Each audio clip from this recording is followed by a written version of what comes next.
Husnuzon ya, berbaik sangka, karena salah satu yang bikin hubungan kita baik itu dengan keluarga ataupun dengan geng tetap langgeng, tetap nyaman itu ketika kita belajar untuk selalu berbaik sangka semampu kita. Fattaqullaha mastata'tum. Jadi ada level orang yang bisa berbaik sangka tuh level haqqa tuqatih. Kan ayatnya 2 ya. Ayat yang di Ali Imran, ittaqullaha haqqa tuqatih. Kalau ittaqullah itu kita breakdown, kan takwa itu variannya tuh banyak banget. Salah satu di antara arti takwa itu adalah berbaik sangka, karena berbaik sangka juga amal soleh. Ada orang yang bisa berbaik sangka itu levelnya haqqa tuqatih, benar-benar baik sangka. Ini orang kayak nggak pernah ada pikiran buruk di dalam akalnya, di dalam pikirannya. Selalu baik tentang orang lain. Kalau ke manusia aja yang dia punya aib, dia selalu bisa berbaik sangka, apalagi ke Allah yang maha sempurna. Ada orang yang kayak gitu emang, tapi jarang banget. Apa kriteria orang bisa kayak gitu? Atau apa kuncinya, tipsnya? Ya mungkin satu, dia orang yang bisa jadi dia emang orang yang polos, sehingga nggak ada pikiran-pikiran yang macam-macam di dalam benak dia, terlalu polos. Ada orang kayak gitu, ada. Kadang-kadang kita cemburu gitu ya sama orang yang terlalu polos, yang mungkin pergaulannya terbatas, pendidikannya terbatas, orang desa yang walaupun nggak semua orang desa, kalau sekarang kan udah pada online ya. Tapi saya pernah umroh bareng seorang bapak petani yang setiap hari jalan katanya 8 kilo ke sawah, buruh tani bukan petani, buruh tani, 8 kilo ke sawahnya, pulang balik berarti 16 kilo setiap hari. Dan ketika berangkat umroh, itu orang yang lain kadang-kadang namanya orang dari satu grup ya, ada aja masalah kayak masalah di dalam kamar, misalnya kayak satu grup kita ngambil yang kuat 4 orang, ada yang nggak senang AC-nya dingin lah, ada yang nggak bisa tidur kalau lampunya nyala lah, yang lain harus nyala, yang satu nggak bisa nyala, ada yang kalau di kamar mandi paling lama sendiri, jadi pada ngantri, ada aja masalah. Tapi ini orang nggak pernah ada masalah. Ke orang lain tuh dia nggak pernah baper, nggak pernah bete, nggak pernah marah, nggak pernah ngomongin yang enggak, nyaman banget, kayaknya hidupnya tuh anteng, nggak ada masalah. Kenapa bisa kayak gitu? Mungkin bukan karena dia orang yang selalu mampu berbaik sangka. Allah menganugerahi dia kepolosan sehingga nggak bisa berburuk sangka. Dia nggak bisa berbaik sangka dan juga nggak bisa berburuk sangka, ya gitu-gitu aja. Dalam satu kondisi kadang orang kayak gini lebih bahagia daripada kita yang complicated ya. Satu sisi kita kalau berbaik sangka itu luar biasa, tapi sisi lain kalau udah was-wasa berburuk sangka juga bisa rumit banget. Tapi ada orang yang biasa-biasa aja. Sehingga pas lagi umroh tuh saya ngelihat bapak ini kayaknya di antara satu jemaah umroh termasuk saya, dia nih yang paling mabrur ibadahnya. Kenapa? Jangan lihat mabrurnya ibadah itu atau solehnya seseorang itu dari yang tadi sunnah doang. Kadang-kadang ada orang yang ibadahnya tuh bagus banget malam hari tapi siangnya habis. Makanya Nabi nyebutnya dengan istilah apa? Muflis, orang yang bangkrut. Bukan orang miskin, orang bangkrut. Karena kalau orang miskin nggak mungkin bangkrut kan?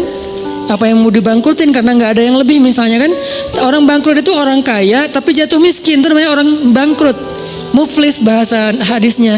Siapa orang yang bangkrut kata Nabi? Kata sahabat, orang yang kehilangan uangnya ya Rasul, orang yang kehilangan ontanya ya Rasul, orang yang kehilangan hartanya ya Rasul. Kata Nabi, bukan itu, ada yang lebih parah. Siapa? Orang yang kehilangan pahalanya. Dia datang di hari akhirat, dia datang di hari akhirat masuk dalam komunitas. Nanti di padang mahsyar kan banyak komunitas tuh.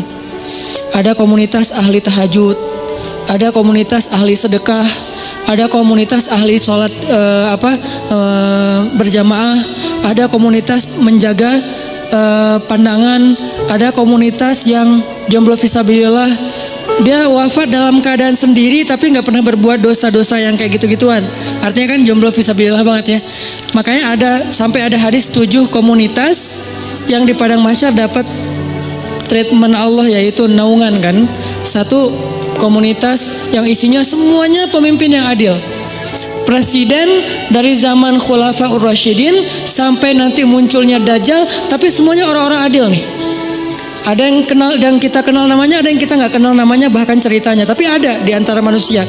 Mulai dari level tertinggi yaitu pemimpin negara sampai level terendah yaitu pemimpin keluarga. Ini nih ada komunitasnya. Nanti ada komunitas anak muda yang keren-keren. Keren maksudnya apa Ustaz? Taat tapi asik. Dia masih muda, asik dengan kehidupannya, cuman nggak pernah melanggar syariat. Dia rajin ibadah, dia jujur, dia banyak berbuat baik ke orang lain. Komunitas anak-anak muda. Salah satu yang terkenal di antara mereka legend banget siapa? Ashabul Kahfi. Yang lain nanti pemimpin-pemimpin mereka yang barisan paling depan ada Nabi Yahya, Nabi Isa, Yusuf, apalagi kalau di golongan sahabat Hasan, Husain. Ini nih anak-anak muda yang keren-keren nih. Mereka punya komunitas. Nah nanti ada juga komunitas yang ahli ibadah. Cuman ketika dihisap oleh Allah, mereka jalan berkomunitas karena mereka digolongkan sesuai dengan amal yang dominan. Yasdurun nasu ashtatan. Manusia yasdur akan dikelompokkan ashtatan, berkelompok-kelompok sesuai dengan liyura a'malahum, sesuai dengan amalnya. Jadi kalau datang ahli Quran itu ketahuan, wah hebat ya mereka ahli Quran gitu. Ketahuan dari mana? Mereka akan diberikan kendaraan cahaya. Kemudian dijemput langsung dari tempat mereka dibangkitkan, dari kuburnya dijemput oleh malaikat. Kemudian mereka akan dikawal oleh malaikat yang juga ahli Quran. Siapa malaikat itu? Malaikat Safaroh. Safaroh itu safir. Safir itu artinya brand ambassador, duta. Malaikat-malaikat duta. Wah hebat ya, jadi kayak selebriti di padang mahsyar lewat kelompok selebriti Al-Quran. Ada yang kayak gitu, tapi ini belum dihisap nih, masih berkelompok-kelompok. Begitu masuk hisap, berubah lagi nih. Dari satu komunitas itu misalnya Ahlul Quran, yang penghafal Quran, penghafal hadis, ahli ilmu, ternyata cuma setengahnya yang lulus masuk surga, setengahnya lagi ketahan. Kenapa? Bangkrut. Kenapa bangkrut? Mungkin dia ahli Quran, tapi dia juga suka berburuk sangka dan membicarakan aib orang lain. Mungkin dia ahli tahajud, tapi dia siangnya membicarakan aib orang lain. Ini nih yang bahaya nih. Jadi balik lagi, saya kayak ngerasa iri gitu ke bapak tadi yang orangnya tuh lempeng ibadahnya, mungkin nggak kayak yang lain yang sehari tahu sampai 5 kali. Dia paling sehari sekali, itu juga kalau ada yang ngajak, kalau nggak di kamar aja sendiri gitu kan ya. Karena udah selesai ibadah umroh ya udah di kamar. Kenapa dia nggak ke masjid? Apa kurang soleh? Bukan, nggak tahu jalan. Dia sekamar tuh berlima aslinya berempat tapi ditambah jadi berlima dan dia nggak komplain. Yang 4 ini komplain, dia nggak komplain. Padahal yang 3-nya komplain, dia nggak. Kenapa? Karena dia ya nggak apa-apa. Terus di antara berlima ini kan ada extra bed ya. Karena kamarnya kamar quad dengan bed yang single bed. Terus karena ditambah satu lagi, soalnya udah ganjil, extra bed, dia tidur di extra bed. Yang notabene extra bed itu nggak seperti yang biasa, kurang empuk. Terus dari bawahnya tuh per bunyi-bunyi gitu, terus sakit badan. Tapi dia mau, padahal dia bayar sama dengan yang lain. Tapi dia dikasih extra bed, nggak apa-apa.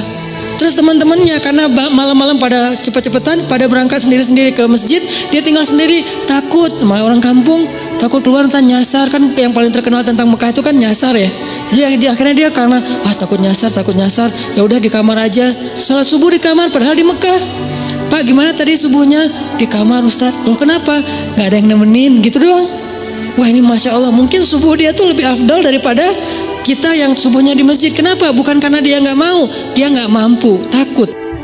Yang lain tawaf sehari 5 kali, dia tawaf kalaupun ada yang ngajak sehari sekali. Tapi nggak pernah ngomongin aib orang lain, nggak pernah berburuk sangka kepada orang lain.